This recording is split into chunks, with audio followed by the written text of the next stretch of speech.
आपला मुलगा किती चांगला आहे हे ठरवताना सुद्धा आपण कुणासोबत तरी कम्पेअर करत असतो. आपण सगळे एकमेकांपेक्षा वेगळे आहोत. आणि मला वाटलं आपल्या लेकरांमधलं वेगळेपण आपल्याला ओळखता आलं पाहिजे. ज्या दिवशी आपल्याला आपल्या लेकरांमधलं वेगळेपण सापडेल ना, त्या दिवशी जगण्यात मजा आहे. आम्ही जर मैदानावर खेळायला गेलो ना, आई काठी घेऊन पळत यायची, बाद झालं रे खेळायचं, चला आता अभ्यासाला बसा. आता आईला काठी घेऊन पळावं लागते, ए बाबा ठेव ना मोबाईल, चल मैदानावर, 4 उड्या मी मारते, तू 2 तर मार. आमच्या शेजारी एक जणानं 4-5 कोटी रुपये खर्च करून बंगला बांधलाय. आणि ते काका मला रोज जाता येता थांबवतात आणि रोज मला त्या बंगल्याविषयी काही ना काही सांगत असतात. आणि त्यांनी कष्टानं बांधलाय, आपल्याला ऐकायला काय अडचण आहे का? ते जर सांगतायत तर आपण ऐकून घेतलं पाहिजे. मी सगळं ऐकतो. काहींना खूप अशी खोड असते, ते ऐकत नाहीत. कुणी कौतुक करायला लागलं, कुणी सांगायला लागलं की ते जाता जाता त्याला सांगून जाणार, ते सगळं ठीक आहे पण ते किचनची दिशा बघा. ते बिचारा इतकं टेन्शनमध्ये येत आहे. आता मला सवय होऊन गेली आहे की मी तिथून जाताना काका मला थांबवणार आहेत आणि बंगल्याविषयी काहीतरी सांगणार आहेत. काल परवा काकांची माझी पुन्हा भेट झाली. आता मात्र ते बंगल्याविषयी एकही शब्द बोलायला तयार नव्हते. अर्धा तास झाला, पाऊण तास झाला, जाता आता मी म्हटलं काका आज तुम्ही काहीच बोलत नाहीत बंगल्याविषयी, झालं काय? ते म्हणले बंगल्यात आता काहीच राहिलं नाही. म्हटलं असं कसं? अगदी काल बांधलाय असा दिसतोय, अजून रंग इकडचा तिकडं नाही, 2-4 वस्तू तर नवीन दिसतात आणि तुम्ही म्हणतायत बंगल्यात काहीच राहिलं नाही. अरे बाबा काही उरलं नाही रे त्यात. म्हणलं झालं काय? म्हणले आपल्या शेजारच्याने ना याच्यापेक्षा मोठा बांधला हो, आता यात राहिलंय काय? म्हटले आपण कायम तुलनेत आहोत. आपला मुलगा किती चांगला आहे हे ठरवताना सुद्धा आपण कुणासोबत तरी कम्पेअर करत असतो. तू अमुक अमुक बघितलाय का आणि तू काय करतोय? आपण सगळे एकमेकांपेक्षा वेगळे आहोत. आणि मला वाटलं आपल्या लेकरांमधलं वेगळेपण आपल्याला ओळखता आलं पाहिजे. सचिन तेंडुलकर सारखा षटकार ऐश्वर्या रायला मारता येईल का? ऐश्वर्या राय सारखा ठुमका लता दिदींना देता आला असता का? लता दिदींसारखं गाणं अशोक सराफला म्हणता येतं का? तुम्ही जर मला म्हटले ना तुम्ही बोलत राहा तासभर, मी बोलेल. पण तुम्ही जर मला म्हटलात आता नगरवरनं आलाय, जाता जाता हडपसरमध्ये एखादी कुस्ती करून जा, आपल्याच्यानं जमणार नाही. आपण सगळे एकमेकांपेक्षा वेगळे आहोत आणि आपल्याला आपल्यातलं वेगळेपण ओळखता आलं पाहिजे. ज्या दिवशी आपल्याला आपल्या लेकरांमधलं वेगळेपण सापडेल ना, त्या दिवशी जगण्यात मजा आहे. पण आपण सगळे मार्कांचे हिशोब मांडतो. पोरांची प्रगती मोजण्याचं एकक जर काय असेल तर गुणपत्रिकेला आलेली गुणांची सूज. पण मी असं म्हणत नाहीये की तुम्ही मार्क मिळवू नका, मार्क मिळवण्यासाठी अपेक्षित असणारी तंत्र विकसित करू नका, ती कौशल्य विकसित करू नका. या स्पर्धेत जर टिकायचं असेल तर तुम्हाला मार्क मिळवावे लागतील, त्याच्यासाठी अपेक्षित असणारी कौशल्य आत्मसात करावी लागतील. पण केवळ आणि केवळ मार्क म्हणजेच शिक्षण आहे, या मानसिकतेमध्ये आपण जे अडकलोय ना, हे पोरांच्या भविष्यासाठी खूप धोकादायक आहे. मुलं त्या शिक्षणाचा आनंद घेतात का? मराठीचा एखादा धडा वाचताय, त्या लेखकासोबत तुमची मैत्री व्हायला हवी. गणित सोडवताय, गणितातले आकडे असे डोळ्यासमोर खेळायला हवेत. लॅबोरेटरीमध्ये जाऊन काही प्रयोग करतायत, त्या सायंटिस्ट सोबत तुम्ही गप्पा मारायला हव्यात. इतिहास अभ्यासताय, त्या इतिहासातल्या पात्रांसोबत तुम्ही संवाद साधायला हवा.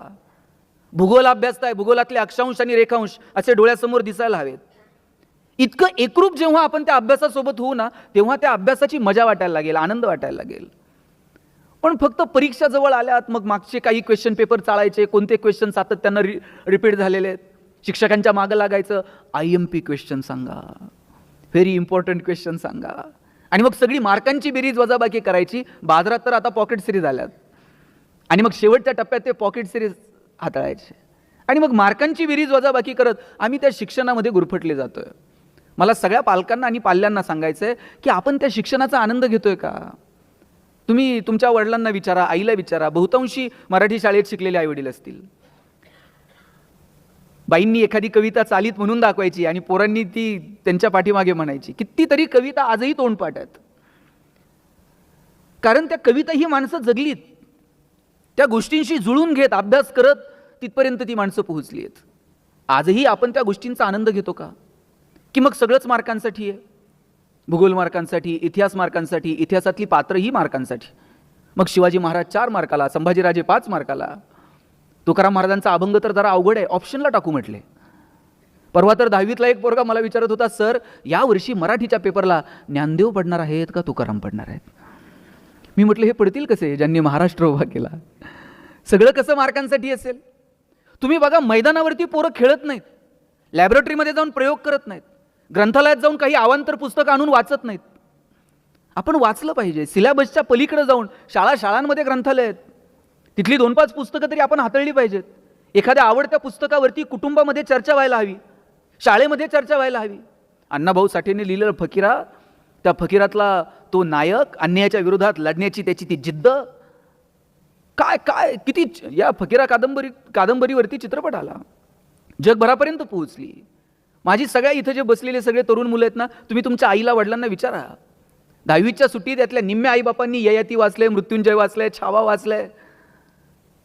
सुट्टीमध्ये वडिलांनी पुस्तकं आणून ठेवायची घरात आणि मग त्या पुस्तकांवरती पेन्सिलनं मारलेल्या रेघा, वहीत लिहून ठेवलेली आवडलेली वाक्य, याच्यात मस्त रमून जायची हो माणसं. आता आम्ही 24 तास मोबाईलवरती आहोत. आम्ही जर मैदानावर खेळायला गेलो ना, आई काठी घेऊन पळत यायची, बाद झालं रे खेळायचं, चला आता अभ्यासाला बसा. आता आईला काठी घेऊन पळावं लागते, ए बाबा ठेव ना मोबाईल, चल मैदानावर, 4 उड्या मी मारते, तू 2 तर मार. इथपर्यंत येऊन ठेपलंय. पोरं खेळायची, पडायची, धडपडायची, संघर्षाची वृत्ती त्यांच्यामध्ये आपोआप निर्माण व्हायची. शाळेला जर सुट्टी लागली, दप्तर नेऊन ठेवायचं, आईनं पिशवी भरून ठेवलेली असायची आणि मामा घ्यायला आलेला असायचा. मग मामाकडं गावाकडं सुट्टीला जायचं, त्याच्याबरोबर शेतात जायचं, धारा काढायच्या, सकाळी उठून नांगरठीवर जायचं, कुरणात जनावरं चारायला जायचं आजोबांसोबत. येताना त्याच नदीला जिथं जनावरं पाणी प्यायची तिथंच पोरं अशी जनावरासारखं गुडघे टेकवायची आणि हातानं पाणी पुढं ढकलायचं आणि झऱ्याला पाणी प्यायचं.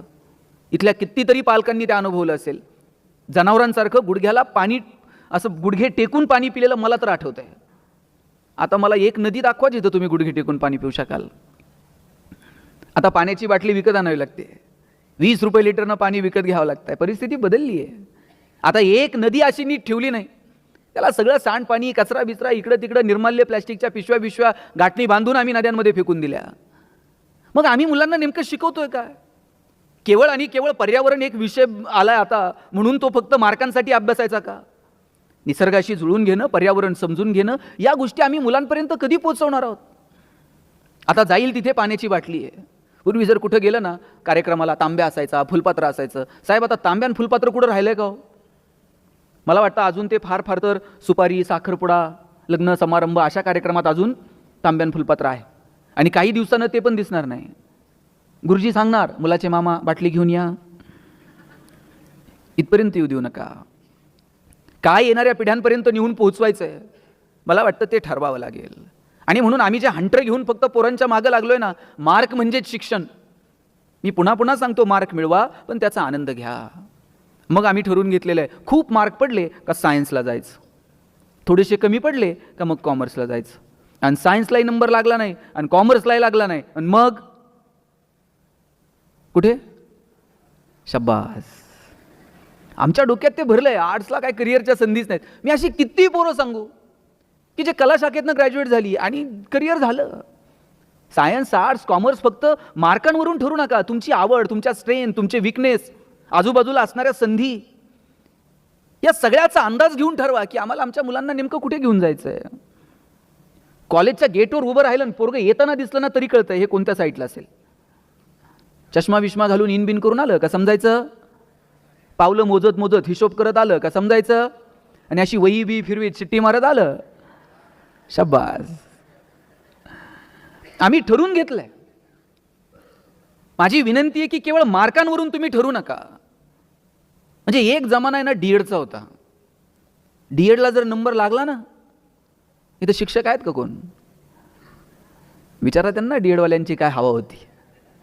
डीएडला जर नंबर लागला तर त्यांनी मागं बघायचंच नाही.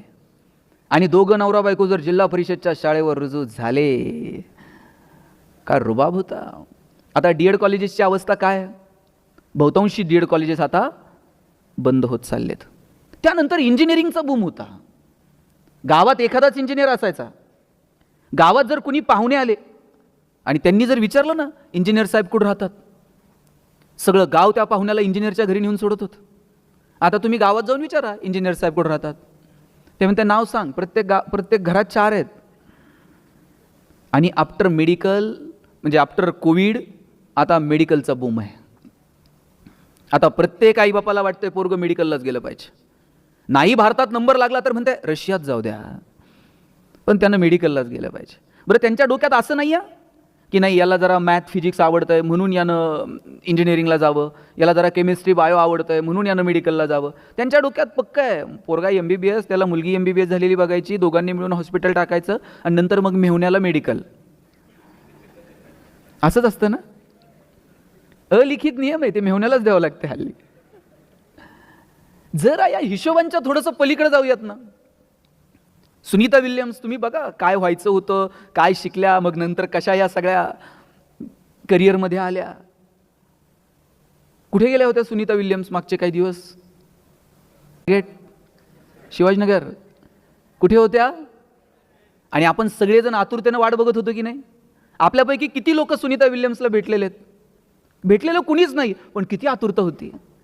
अरे तुम्ही तर शिकलेली, तुम्ही शिकतायत, अंतराळात कशासाठी गेलायत, काय गेलायत, त्यातनं काय होणार आहे, काय नवीन अपडेट्स मिळणार आहेत, त्याचा तुमच्या माझ्या जीवनावर काय परिणाम होणार आहे, हे किमान सायन्सची पोरं वाचत असतील, अभ्यासत असतील.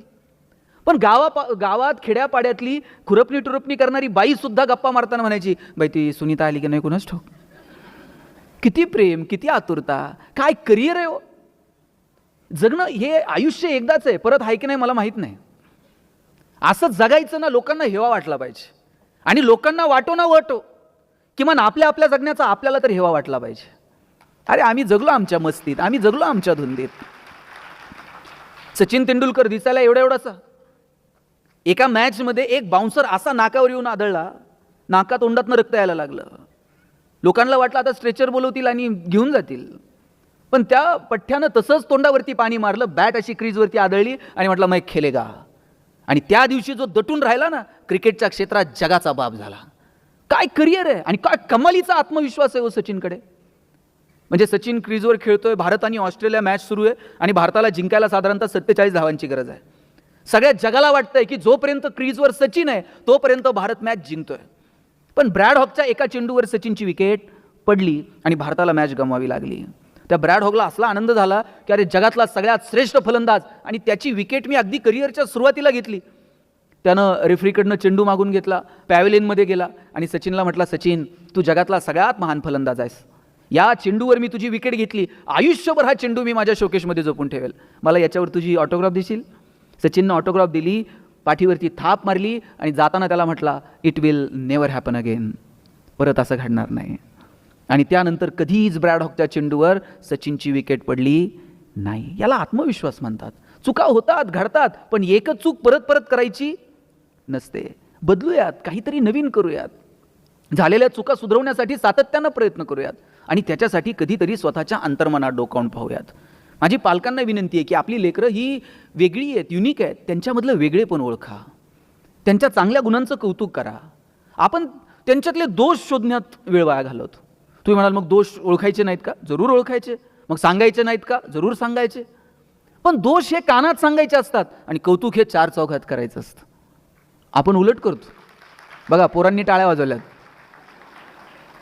आणि ते पण असं आईकडं बापाकडं बघत. नाही आवडत पोरांना.